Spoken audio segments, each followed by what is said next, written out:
Hey, welcome back to the Crowdfunding Demystified podcast. My name is Salvador Briggman. On this show, we talk about everything crowdfunding, how to raise money on Kickstarter, how to smash your goal when it comes to an equity crowdfunding campaign. And really, when it comes to your goals, I think, honestly, how do you achieve them in a much faster way? So my goal on this show is to bring to you not only guests who I think are incredibly inspirational with their story, but also the actual how-to, the nuts and bolts behind running a successful campaign, and to kind of get through all of the BS that a lot of mainstream outlets put out there when it comes to just do this, just do that, build social media. I really want to get into like the nitty gritty and deconstruct actually what is happening behind the scenes, and sometimes some of the things that you think are going to work and that don't work, or that you never even imagined would work and end up working really, really well. So that's what I've tried to do with today's podcast episode, and also with all the other ones that I have out there in the archives of the Crowdfunding Demystified show. If this is your first time listening, I also do a YouTube channel by the same name. You can search my name on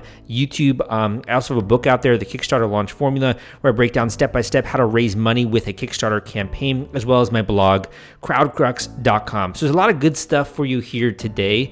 And today's episode is focused a little bit more on entrepreneurship, and specifically how, if you want to, you can set up your own online store, and you can use Kickstarter or crowdfunding to kind of jumpstart the process of selling a product online. So today's founder is a female founder, and she came on the show not only to talk about what's working with her Kickstarter campaign, but also her story and her journey of going full-time as an e-commerce entrepreneur, being able to do this as a living. I think if this is something that you want to be able to do full-time, not just something hobby or something that you're doing on the off hours of your job or after work on the weekends, if you really want to do this full-time, there's kind of like a different mindset shift that everyone has to take. And today's entrepreneur, I think, really shares that a little bit. And also, when it comes to the dealing with setbacks and failure and how to approach life in that way. Entrepreneurs and people, I hate that word. To be honest, I really do not like the word entrepreneur, just because I think it's really thrown around a lot in pop culture, and no one really knows what that means, right? So I'll just say, as a creative individual, or as a startup founder, or as someone who wants to have a larger dream realized, you're always going to have setbacks, and that's just kind of part of life. I think that today's story really showcases how, despite the fact that you have setbacks, there's no reason why you can have that be a reason for you to quit right on your journey. And it's really just another story that you can tell once you are successful and once you're doing what you love. It just becomes part of your history. There's so many projects that I've tried and failed over the years, and it really doesn't matter. The only thing that matters is whether or not you are successful. And I think that so many of the individuals who come on this podcast have actually proven that, have had failures in the past with their businesses, or have had a Kickstarter campaign that didn't work and they launched one that does work. So this is really something that I'm not just throwing out there, but I really try to document and show you that this is the case. It's completely possible to run an online crowdfunding campaign in 2020 right now. There's nothing stopping you. The only thing holding you back is a little bit of uncertainty, a little bit of, I don't know, it's the first time, or I don't know how this product is going to go. I don't know how the public is going to receive it. And that's really what I want to get to. The crux today is, how do you get over that, those feelings, in order to launch something right, in order to get a bunch of funding on Kickstarter, blow past your goal, and hopefully then have a successful business which you enjoy working on. Again, my name is Sal. Let's get into today's podcast episode. And after the show, I will also share a way, if you want to work one-on-one with me, I will share a way to do that. Without further ado, let's jump into today's podcast episode. This podcast episode is sponsored by The Gadget Flow. The Gadget Flow reaches over 28 million people, and they've been around since 2012. They are Indiegogo and Kickstarter experts. They featured over 5,000 crowdfunding campaigns, and if you have a technology or design campaign, it is a great platform to generate awareness and get backers. You can check them out at thegadgetflow.com/submit and list your project today. Hi, Salvador. Thanks for having me. Do you think we can get started? You can just tell the listeners a little bit about this product that you've launched on Kickstarter, the Belt of Orion. Who is it for? Can you give us an idea of that? Sure. The Belt of Orion is a man's belt that is 100% animal friendly. It's a vegan belt. It's casual. You can wear it with jeans or casual pants, semi-casual. So the reason that I launched this belt was because I had a really successful belt in my line called the Slug, which is a belt that I made from this material that is virtually indestructible. It's a material that I had discovered from the Mennonites who were using it for their horses' reins and harnesses because it's so strong it doesn't crack at the holes. And that's everybody's complaint about belts is it cracks at the holes, Totally. especially a vegan belt because it might like rip after like 6 months or a year. So because the Mennonites were using it here because of the harsh Canadian winters, this material, like it was just lasting. So that's when I started using that material on a belt, like I said, the slug, which has been very popular. But the slug has a buckle that has nickel in it. And some of my customers were saying to me that they would like me to create a belt like that with a nickel-free buckle because more and more people are having allergies to nickel. So Mm. that's kind of how, I decided to come up with this design. So I used a different type of buckle. It's a little bit more chunky than the slug buckle. I called it the Belt of Orion. Well, obviously, the Belt of Orion is a Yeah. perfect name because of the Orion star constellation. I thought it was kind of funny, and I always love to use humor in my business. We can, So yeah, that's so we can essentially get more into that. One of the questions I had for you was when it comes to Truth Belts, how long have you been running this company as an independent entrepreneur? I started Truth Belts in 2001, just from my apartment in downtown Toronto. And when you were getting started, like what was that process like? Had you done creating products before? Was this the first fashion item you'd made before? Well, I had went to school for fashion design. I got a degree in fashion design and production. So I had already been working in the industry as a product designer in the fashion realm, like doing pattern making and designing like cosmetic and travel bags and coolers. So I already had that experience. And I did a lot of designing of ski wear and snowboard wear. So when it came time to start my business in 2001, belts were the hottest fashion accessory of the year. So I thought, well, why don't I just start with belts because I didn't have a lot of money and I was just in my apartment. So I thought I'd be able to sell them. And I didn't use leather because I didn't know how to use leather. I didn't have any experience at the time. And that's how that started. When it comes to those early days, why not just work for another company? Like, why decide to go out on your own? That's a very, I think, difficult and ambitious thing to do. Why did you decide to make that decision? Yeah, it was a difficult thing to do and scary as hell. So what happened was I actually got laid off from the company I was working for. But in the back of my mind, even before that, I've always had sort of an entrepreneurial spirit about me. So when I got laid off, I was so upset. I thought my life was over. I remember standing in the unemployment line, just so upset. And I saw a pamphlet for something called self-employment assistance. So I picked up the pamphlet and I found out that they were offering a course through unemployment where they'd put you through like this 3-month course of how to start a business.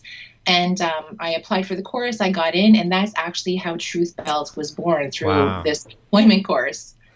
What was that like when you finally got your first prototype on hand and then you started to sell this? Were you selling this in person or online? What was that like back in 2001? You know what? I started selling my products to stores and also online. So I was actually an online retailer right in the year 2001, the really early days. And at the same time, I can remember a day where I took my samples to 3 stores here in Toronto, and 3 stores placed an order for me. That was That the is most so exciting cool. day. Yeah, I literally was jumping on the couch before like Tom Cruise was doing it on the Oprah show. I was just ecstatic. I was so happy. And those are the really special moments of owning a business when you hit those milestones and like something big like that happens. I felt like I just won the lottery. Yeah, definitely. I mean, that's massive confirmation, right, of what you're Yeah, doing. And to be able to create something and have other people wear that and that put a smile on people's faces, like there's a little bit of magic there as well, I think. absolutely. It feels great. With this whole experience, like you're going and you've been doing this for more than 10 years now, what are some of the things you've learned about running this business, Truth Belts?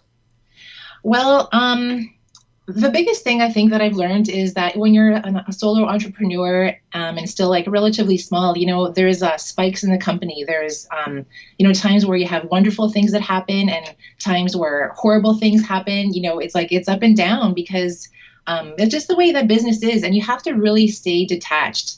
I can remember one year where I did a commercial advertisement in the States and it totally bombed. I spent $10,000 and I got zero back. And Mm, like I've gone through a lot of experiences, but you really have to just like learn from it in the moment. And I just like moved on. I didn't, I could have maybe sued that company, but I just like walked away from it. I was like, okay, you know what? I'll just never do that again.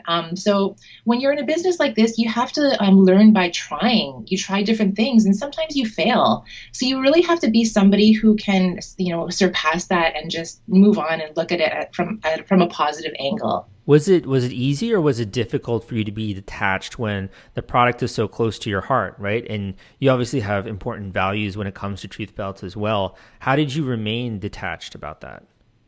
Well, that is a hard thing to do. Like you have to witness yourself. You have to witness yourself being attached. You have to catch yourself in the moment. That's really important to do. Like be conscious of your thoughts and about what's going on. So I think like I am also somebody who's into, meditation, and I really have gone down the route of, like making a spiritual practice for myself. That's definitely part of it. But like I said, it's catching yourself and watching yourself is how you do it, so you can make corrections. Yeah, definitely. I think honestly, it's one of those things as well where you're detaching your own personal views about the product versus how other people think of it, what they, how they view it, and also the various ups and downs that you have with the company. What's something you learned about yourself in this massive journey that you've been having, creating a business from scratch? Well, you know what? This is a place where, like it's a mirroring of your own tendencies. So, something that like I'm not really great at is, sometimes paying attention to certain details, like especially when it comes to like financial or budgeting is an area that I could be better at. And you could argue that a lot of people who are more like, like artistic are not so good at that. So it's really challenged me to become more of a balanced person. So for example, like, making money is something that every business person needs to do in order to have a successful and balanced business. So that means that every part of your business contributes to that, even the parts that you don't like, even the parts of like budgeting or cleaning up after a trade show. It's all part of it, not just the fun parts of like designing a product, which is my most favorite thing. You have to look at it all together. That's almost like an analogy would be, you're going to make dinner and you make a huge mess in the kitchen and you enjoy the dinner, but then you don't always like cleaning up. But the cleaning up is part of it too. So it has to be all encompassing. So that's what I try to remind myself when I'm doing a part of the business that I don't really enjoy as much. Have you been able to have any kind of help in the way of, freelancers helping you out, or, having some people give you assistance with these different areas of the business? Oh, absolutely. I work with a few different people in different aspects. So, for example, I have somebody who helps me with marketing. I have an accountant and a bookkeeper. I meet with them regularly to help me with that aspect. And then I have people like you that I've hired, just like, to have privates here and there. Just to have, for example, you helped me with Kickstarter. In the past, I've had, business mentors to take me to the next level. So I definitely am not thinking that I can do this by myself. I always know that I have to have help, and I have to reach out to other people to help the company grow. Can you tell me a little bit about the name Truth Belts? Because all of your belts looking down, you have the slug, you have like the holy cow, the Gemini. There's sort of this line here of like really interesting naming, and also even the belt of Orion. Like, can you just lend a little bit of like, where does your inspiration come from, and what does Truth Belts mean to you? Like the values behind that. Okay, so starting with the name, that was a really hard decision. I wanted to come up with a company name, and I was really adamant that I wanted just like one short word, because I read some marketing books before I started, and they talked about just have like one really short word. One syllable would be the best. So I went through all these different names, and I came up with Truth because, I had seen that Calvin Klein had a perfume called Truth, and that was the first time I had seen that word. And I thought, wow, I could come up with a company called Truth, and everybody has their own truth in life. So in me doing this company, this is my truth, but like somebody else who would see my brand name, they have their own truth. So I thought everybody could relate to it in their own way. Now, when it comes time to naming the products, I would say like it's always something that's like personal happening in my life, or it has some story behind it. So, the Belt of Orion, was a really cool name because of the famous star constellation, the Orion star constellation. For those of you who don't know, when you join the lines together of all the stars in the Orion star constellation, it creates a stick figure of a person. And then there's 3 belts right where his waist is. So that's why they call it Orion's belt. So that's why I named it that. So, other things like the Slug, which is a really great belt. I was going for a walk one day, and as I came home, I noticed that there were two giant slugs on the front of my on the front of my house, which is really unusual for downtown Toronto. Yeah. And so I was watching these slugs for a while, and they were really big. They're almost 2 inches wide or 2 inches long, and they ended up just like making love right there. It was really funny. They had this this really kind of like slimy string that they hung off and they mated right in front of me, and I was like, what the heck is going on here? So I took some pictures of that, and I thought, you know what, I'm going to name my next belt the Slug. So I always have an interesting story. So your other question was like the values of truth. Well, you know what? I just really believe that fashion doesn't have to be cruel to be cool. I mean, look at what's happening with, in the world. And we can see now with companies like PETA and Mercy for Animals, who have done a lot of undercover investigations where they take hidden cameras into, animal agriculture plants or like meat plants. And we see like what has really been happening and how the animals are treated. We know that a lot of animals are pumped with all these antibiotics and chemicals that are harmful for them, but also for the humans that ingest them. And just the energy of ingesting an animal that has been abused, I just don't think that can be good for a human being energetically. So something weird is happening on this planet. So I really, believe in having vegan products, and the vegan movement, I think is wonderful. So it's really making a difference, it seems like, yeah. And kind of in your own way, contributing and being more conscious as a business owner in understanding where the various ingredients for your product come from. Yes, that's another thing. Everything in Truth is made here in Canada, and I really source materials that are ethically made, as best I can, and that's definitely a huge part of it. So let's talk a little bit about Kickstarter, because you had a successful business, for the last 10 years plus, and then you decide to come out with this new product. What made you decide to consider Kickstarter as aside from, maybe doing your own private launch? Well, I have been doing my own private launches for a long time. Like Truth Belts is now in its 19th year of business, and I've heard of Kickstarter. I've seen a lot of other companies have a lot of success, a lot of belt companies. So I just started doing some research on it, following some other Kickstarter campaigns, and I thought, what a great way to reach a bigger audience and for people to know about Truth Belts and how amazing the belts are. So I guess two things: to reach an audience, and also I really like the idea of crowdfunding, because crowdfunding is another option versus me going to a bank to take out a loan to pay for my raw materials when I could do a Kickstarter. It's also, you don't have to give away equity, right? If you're trying to Yes. raise money from an investor or something like that. Yes. I mean, not that I'm at that stage yet, but yes, that's definitely another reason to do a Kickstarter. What was the most challenging part about putting together this campaign?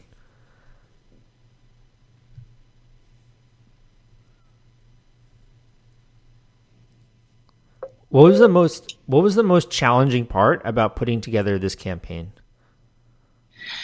This campaign was so much work. I was like scared because I didn't know anything about Kickstarter. So what was the most challenging thing? It was just so much information. Like I took your CrowdCrux course. Before I did, I listened to a lot of your podcasts and I saw some of your YouTube videos, and I was overwhelmed with everything that you have to know. And the scary part is, like, how do you decide on what the price is that you're going to fund? Because you don't want to go too high because you might not get funded. You don't want to go too low because, like, what if you could have done better? Like, there's just so many unknowns. And because it was the first time, I felt scared. I'll be honest with you. Yeah, I think it can be really overwhelming, particularly if it's something you're just getting started with now. And then you have to go out there and you have to make the video, right? And you have to think about the rewards and all of these different components that go into the project. Yeah, it was a lot. The video was really hard too because I can sometimes be a bit of a perfectionist, and I can sometimes be too attached to Truth Bells because I have been doing it for so long. So we did so many edits of the video. I mean, I had so many late nights. My right arm was killing me because I also do a lot of the graphics and stuff by myself. And like I did the first version of the video, and then I sent it off to somebody else to help me bring it to where it is. So it was a lot of work, like physically Actually, I think you can remember one of the meetings you and I had, and I looked like I was going to like pass out because I'm so tired. Um, there's just trying to get it right, but then also keeping my own voice, because you can look at other people's videos, and there's, companies out there who have videos that are really wonderful, and they're, 3 minutes long, and they did over $1 million. But then my video was a little bit different. It was like 5 minutes and 15 seconds long, and it was a little bit more heartfelt, I think. Yeah. And then I had to make the decision, am I going to redo the video and make it more of like a mainstream 3-minute video and follow that formula? Or am I just going to like just do what is like the right energy and the right vibration based on like my company and me? So, in the end, that's what I did. I know that I don't have the 3-minute video. I have a longer video, but that's what I ended up deciding in the end. At the same time, I mean, you definitely surpassed your goal here.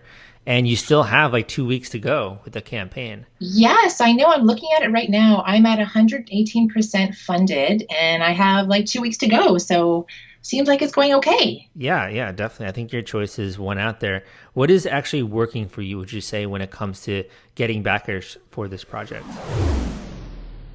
Are you looking for help with the fulfillment side of your rewards on Kickstarter, Indiegogo, or any other crowdfunding website? Fulfillrite is literally the gold standard when it comes to crowdfunding reward fulfillment. These guys will help you ship out your products, your packages, your orders to all of your customers and your backers.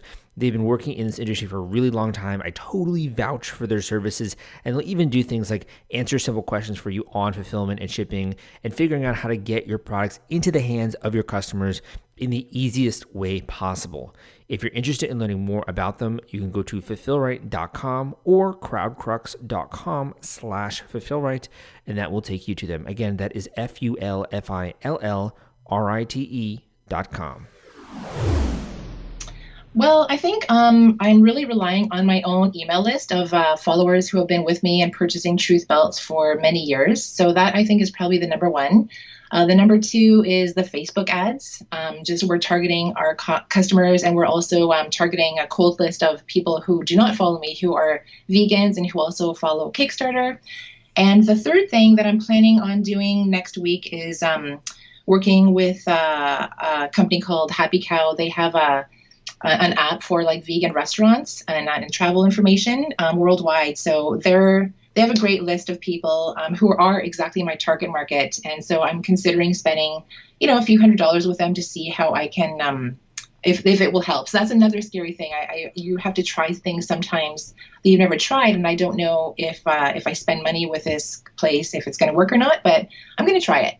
Did you have any surprises with the project where people are supporting at higher tiers than you thought, or people are interested in, the belt versus the wrist, the bracelet? Yeah, the bracelet. Have you had any surprises there, or things that you've learned about your customers from doing the campaign? Well, I can't say not really.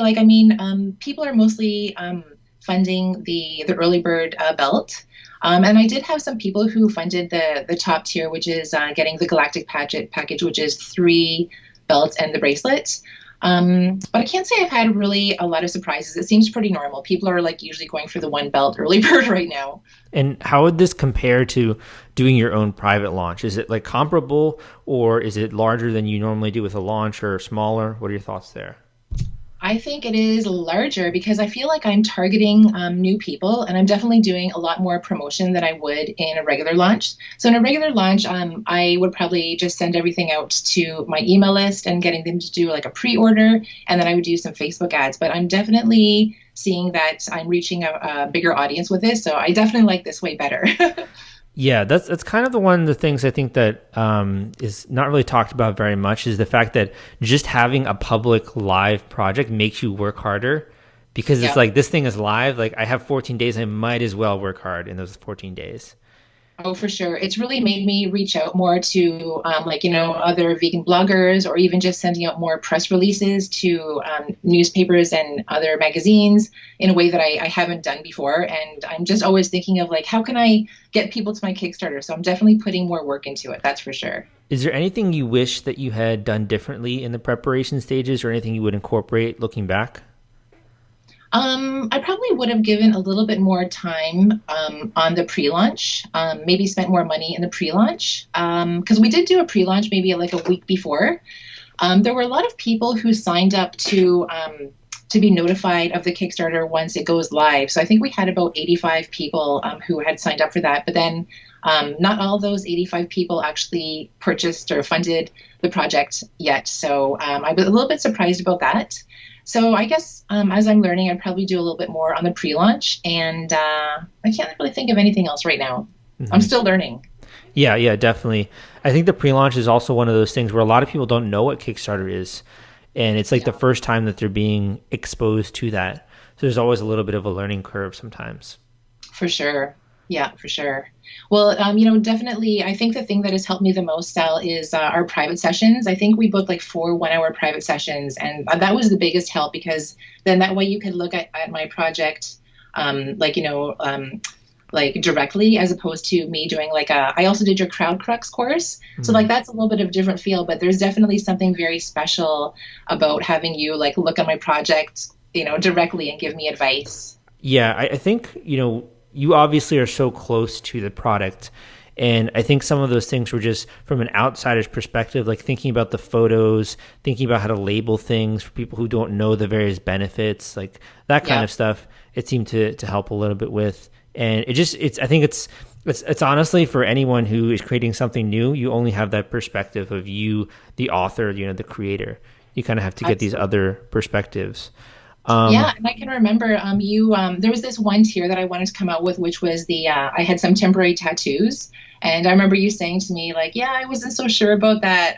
But then you said I didn't really, say anything because I thought you really liked it. And I was like, I do like it, but I also am too close to it to be able to see. So I don't know if it's a good idea. So I think we decided that we're going to have that as an add-on later.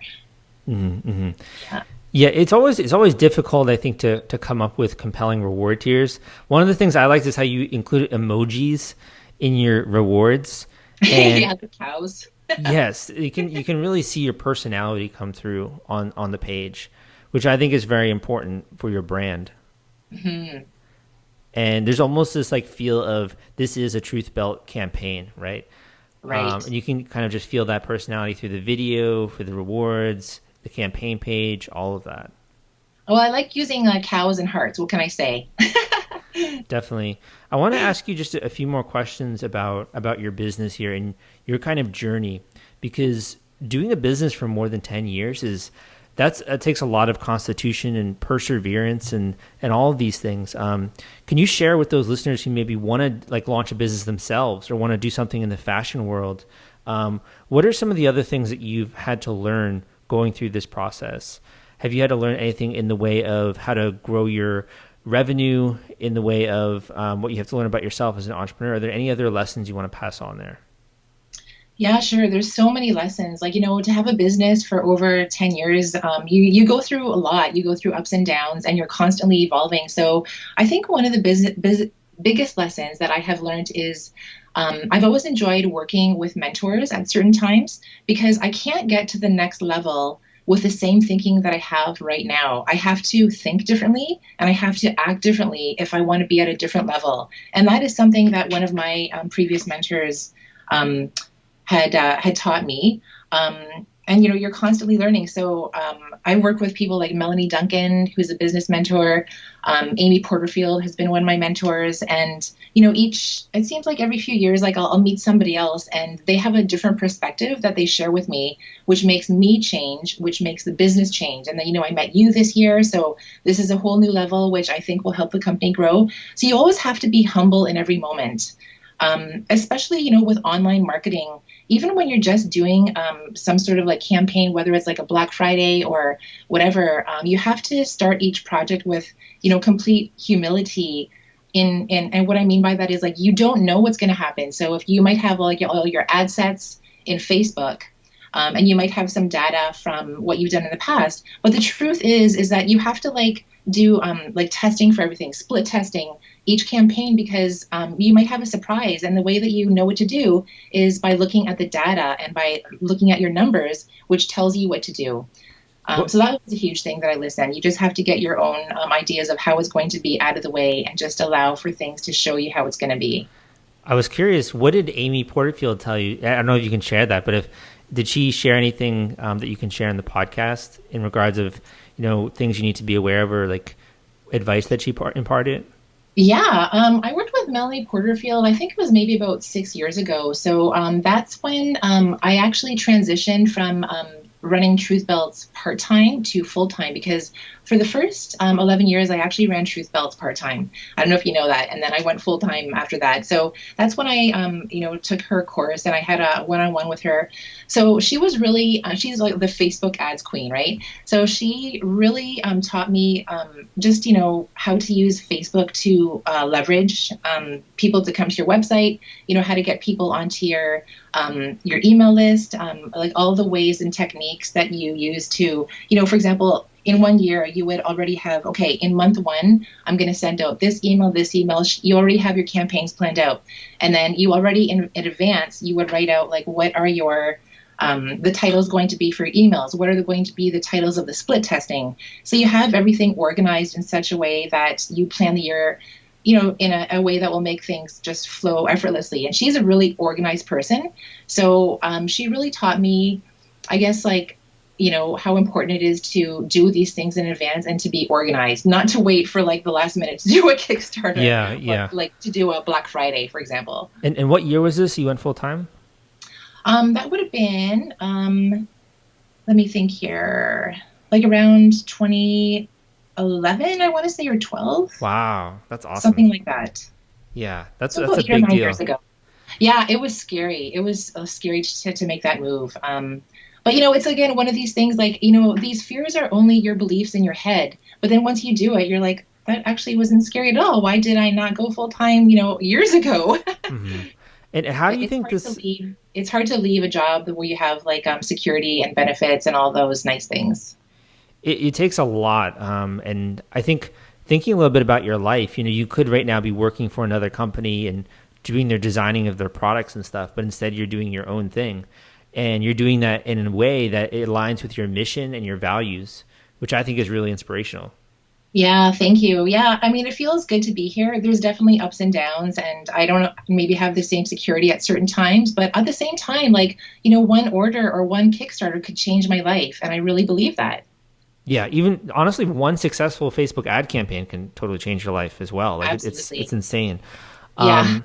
So when it comes to this, are there any other tips you'd like to impart related to Kickstarter for those that are interested in starting a campaign? Maybe just one final word of advice, either that could be an encouragement or a final tip or resource that you think they should know about, anything like that. Well, I guess my advice would be just to take the time to do some of the courses out there. I mean, I did the CrowdCrux course with Salvador Briggman, and I know there's a lot of different ones out there, but to take the time to like read all the material, because of course you can start with Kickstarter. They have their creator handbook that has everything that you need to know. Take the time to read all those things and really know it inside out before you do the Kickstarter, just so that there is no surprises. So I guess it's knowledge and time before you start would be my advice. And where can people go to learn more about the Belt of Orion? Well, they can go to the Kickstarter page and just do a search for Belt of Orion or vegan belt. You'll find definitely, I think I'm the only person doing a vegan belt right now, but definitely the only person I think on the planet doing the Belt of Orion.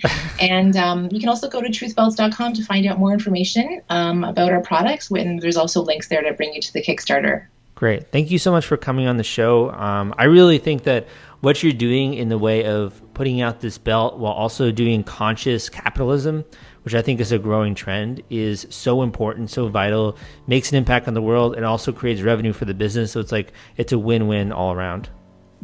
Great. Thanks so much. It is really fun. And I think more and more people are, starting to realize that they can do things to make a difference to the planet through their own their own businesses. So it's wonderful to see. Thank you for listening to this episode of the Crowdfunding Demystified podcast. If you didn't catch it, my name is Salvador Briggman. On the show, we talk about everything crowdfunding, and I try to share with you people who I think are exceptional. Now, exceptional could be they raised a bunch of money. We have people on the show who raised millions of dollars with Kickstarter. We have really successful campaigns.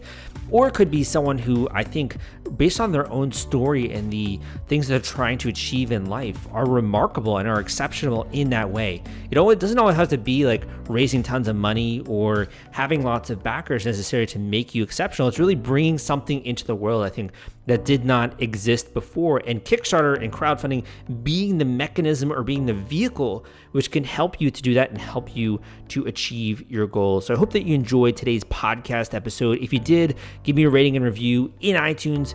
In addition, I did say at the beginning of this podcast that if you want to work with me, I'll share with you a way to do that. So if this sounds interesting to you, and your ears are perking up, this is basically the link that you're going to want to write down or to copy into your notes if you're on your phone.